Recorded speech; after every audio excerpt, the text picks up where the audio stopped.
노인 건강주의 먹으면 병 키우는 채소, 과일 6가지. 안녕하세요. 오늘은 나이 들수록 피해야 할 채소와 과일 각각 3가지씩 총 6가지 식품에 대해 자세히 말씀드리겠습니다. 우리가 흔히 채소와 과일은 무조건 몸에 좋은 것이라고 생각하죠. 물론 기본적으로는 맞는 말입니다.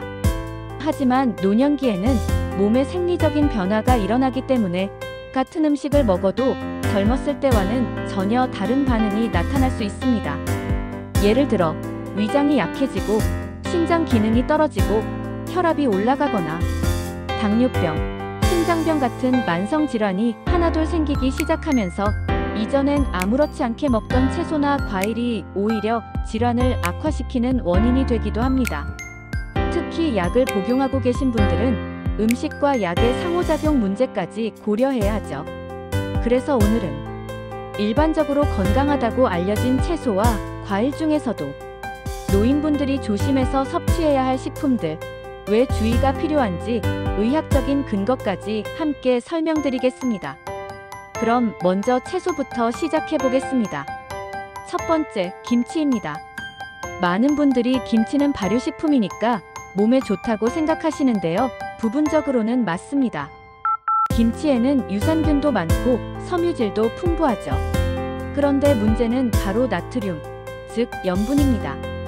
김치는 배추나 물을 소금에 절이고 양념을 해 발효시키는 방식이라 기본적으로 염분 함량이 상당히 높습니다. 특히 젓갈이 많이 들어간 김치일수록 염도가 더 높아집니다. 노인분들 중에는 고혈압이나 심부전, 만성신장 질환을 앓고 계신 분들이 많죠. 이런 분들에게 과도한 염분 섭취는 치명적일 수 있습니다. 염분이 몸에 들어오면 혈액량이 증가하고 이로 인해 혈압이 상승하게 되며 심장은 더 많이 일을 하게 되고 신장은 그 염분을 걸러내느라 더 많은 부담을 받게 됩니다. 결국 혈압이 올라가고 심장이 지치고 신장이 빨리 망가질 수 있는 겁니다. 그러니까 김치를 드시더라도 되도록이면 저염 김치를 선택하시고 먹기 전에 찬물에 한번 헹궈서 염분을 줄인 뒤 섭취하시는 것이 도움이 됩니다. 또한 하루에 한두 조각 정도로 양을 조절하시는 것도 중요하겠죠. 두 번째, 생양 파색 마늘무와 같은 자극적인 채소들입니다. 이 3가지 채소에는 공통적으로 매운맛 성분이 들어있습니다. 양파와 마늘에는 황화합물, 무에는 이소티오시안산염 같은 성분이 포함되어 있는데요. 이런 성분들은 강한 항산화 효과를 가진 반면 같이 섭취할 때 위장 점막을 자극하는 특성이 있습니다. 젊을 때는 위 점막이 튼튼하고 위산 분비도 충분하니까 이런 자극에 잘 견디지만 노년기에는 위벽이 얇아지고 점액 분비가 줄어들고 위산 농도도 떨어지게 됩니다. 그래서 이런 자극적인 채소들을 생으로 먹게 되면 속쓰림, 위통, 위염 심하면 위궤양까지 유발할 수 있습니다. 특히 공복에 날로 드시는 건 더더욱 피하셔야 하고요. 물론 이 채소들이 완전히 나쁜 건 아닙니다. 익히기만 해도 위장 자극을 크게 줄일 수 있습니다. 볶거나 찌거나 데치는 과정을 거치면 매운 성분들이 줄어들고 섭취하기 훨씬 부드러워지기 때문에 이왕 드실 거면 익힌 상태로 드시길 권해드립니다. 세 번째, 시금치와 근대입니다. 시금치나 근대는 철분과 엽산이 풍부해서 건강식으로 널리 알려져 있습니다. 하지만 이 채소들에는 공통적으로 옥살산이라는 성분이 들어있습니다. 이 옥살산은 체내에서 칼슘과 결합해서 수산칼슘이라는 물질을 만드는데요. 이게 바로 신장결석의 주성분입니다. 신장결석은 한번 생기면 극심한 통증을 유발하고 심하면 수술이나 시술까지 필요할 수 있습니다. 노년기에는 기본적으로 수분 섭취량이 적고 신장 기능이 떨어져 있는 경우가 많기 때문에 옥살산을 많이 섭취하면 결석 위험이 훨씬 높아지게 됩니다. 하지만 다행히도 옥살산은 끓는 물에 삶거나 데치는 과정에서 대부분 제거됩니다. 그러니까 시금치나 근대를 드실 때는 반드시 생으로 드시지 마시고 데쳐서 찬물에 한번 헹군 후 드시는 것을 권장드립니다. 자, 이제 채소에 이어서 노년기에 조심해야 할 과일 3가지를 살펴보겠습니다. 첫 번째 과일은 바나나입니다. 바나나는 섬유질도 많고 칼륨도 풍부해서 좋은 과일이라는 이미지가 강합니다. 그런데 바로 이 칼륨이 문제를 일으킬 수 있습니다. 칼륨은 체내 전해질 중 하나로서 심장 박동을 조절하고 근육 기능을 유지하는 데 중요한 역할을 하지만 신장을 통해 배출됩니다. 문제는 나이가 들면 신장 기능이 떨어지면서 이 칼륨이 몸 밖으로 제대로 나가지 못하게 된다는 겁니다. 그렇게 되면 고칼륨 혈증이 생기게 되죠. 고칼륨 혈증은 심할 경우 부정맥, 근육마비, 심정지까지 이어질 수 있는 위험한 상태입니다.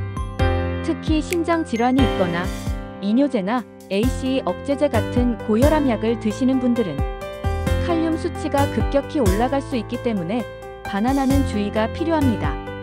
물론 건강한 분이 하루에 바나나 1개 정도 드시는 건 큰 문제가 없습니다.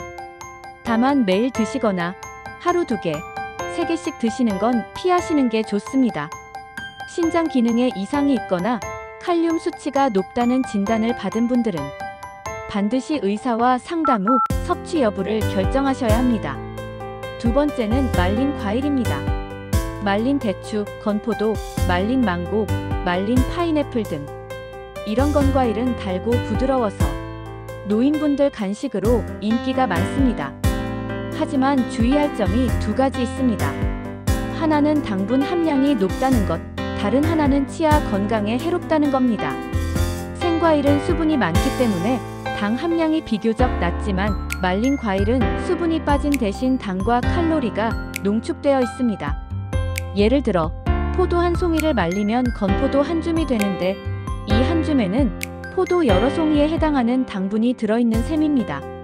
특히 당뇨병이 있거나 인슐린 저항성이 있는 분들이라면 이런 고당분 식품은 혈당을 빠르게 상승시켜 합병증 위험을 높일 수 있습니다. 또 하나는 끈적임입니다. 말린 과일은 입안에 달라붙는 시간이 길어서 충치와 잇몸 질환을 유발할 가능성도 커지죠. 그래서 되도록이면 생과일로 드시고 말린 과일은 정말 소량만 가끔 드시는 것이 바람직합니다. 마지막으로는 자몽입니다. 자몽은 새콤달콤하고 항산화 성분도 풍부해서 건강식처럼 느껴질 수 있는데요. 실제로는 약물 상호작용 때문에 노년기엔 가장 조심해야 할 과일 중 하나입니다. 자몽에는 프라노쿠마린이라는 성분이 들어있는데 이 성분은 간에서 약물을 분해하는 C와 EP3A4 효소를 억제합니다. 무슨 말이냐면 자몽을 먹으면 이 효소의 기능이 떨어지면서 복용하고 있는 약의 농도가 체내에 지나치게 높아질 수 있다는 뜻입니다. 그 결과 약이 예상보다 강하게 작용하거나 부작용이 더 심해질 수 있습니다. 특히 자몽과 상호작용이 잘 알려진 약물로는 고지혈증약 스타틴류, 혈압약, 항우울제, 면역억제제, 항부정맥제 등이 있습니다. 복용 중인 약이 있다면 자몽은 피하시는 게 가장 안전하고요. 필요하면 의사나 약사에게 꼭 상의하시기 바랍니다. 마무리하며 자, 오늘 말씀드린 식품들 다시 정리해볼까요? 김치 염분 과다 고혈압 신장 부담, 생양파 마늘무 위 점막 자극 위험, 속쓰림, 시금치 근대 옥살산 신장 결석 위험, 바나나 칼륨 과다 고칼륨 혈증, 말린 과일 고당분 끈적임 혈당 상승, 치아 손상, 자몽 약물 대사 방해 약효 과도 부작용 위험. 이 식품들이 무조건 나쁜 건 아닙니다. 중요한 건 양과 방법입니다. 내 몸 상태에 맞게 필요한 경우 조리 방법을 바꾸고 의사와 상의해가며 조절하는 식습관이 바로 노년기의 건강을 지키는 가장 큰 열쇠입니다. 영상이 도움이 되셨다면 좋아요와 구독, 알림 설정까지 꼭 부탁드리고요. 부모님이나 주변 어르신들께 공유해 주신다면 분명 큰 도움이 될 거라 생각합니다. 감사합니다. 건강 잘 챙기시고 다음 영상에서 뵙겠습니다.